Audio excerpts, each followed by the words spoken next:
ఈ ముందు వీడియోకైతే కంటిన్యూషన్ అండి.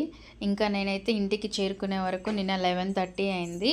చర్లపల్లి రైల్వే స్టేషన్ నుండి ఇంటికి రీచ్ అయ్యే వరకు తమ్ముడు వచ్చైతే పికప్ చేసుకున్నాడు కదా, 11:30 అయిపోయింది. ఇంకా తిని పడుకొని ఇంకా మార్నింగే రెడీ అయిపోయాను. ఇక్కడ మా మమ్మీ వాళ్ళ ఇంట్లోనైతే ప్రత్యక్షం అయిపోయాను కదా. ఇంకా మార్నింగే లేచి గబగబా రెడీ అయిపోయామండి.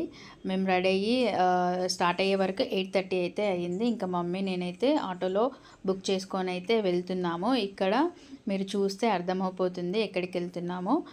హైటెక్ సిటీ సైడ్ అయితే వెళ్తున్నాము. నా జాబ్ ట్రయల్స్కి అయితే వెళ్తున్నా అనుకుంటున్నారు కదా, అదేం లేదండి. మా శ్రీమాన్కి అయితే Gachibowli stadium national championship in taekwondo అయితే కండక్ట్ చేస్తున్నారండి. అన్ని స్టేట్స్ వాళ్ళు అయితే వస్తున్నారు. సో మా శ్రీమాన్ కాంపిటీషన్ అయితే ఉందండి. డిఫరెంట్ స్టేట్స్ నుండి చాలా మంది అయితే వచ్చారు. అసలు ఫైనల్గా మేమైతే గచ్చిబౌలి స్టేడియంకి అయితే రీచ్ అయిపోయామండి. మా ఇంటి నుంచి ఇక్కడికి రీచ్ అవ్వడానికి 1.5 అవర్ అయితే పట్టేసింది. స్టేడియం అయితే చాలా బాగుంది. ఈ ఛాంపియన్షిప్ కోసమే నేను నిజామాబాద్ నుంచి హైదరాబాద్కి సింగిల్గా ట్రావెల్ చేయాల్సి వచ్చింది. మా శ్రీమాన్ని ముందుగానే వాళ్ళ మాస్టర్తోనైతే పంపించేశాను. ఇంకా నేనైతే నెక్స్ట్ డే యాడ్ అయిపోయాను.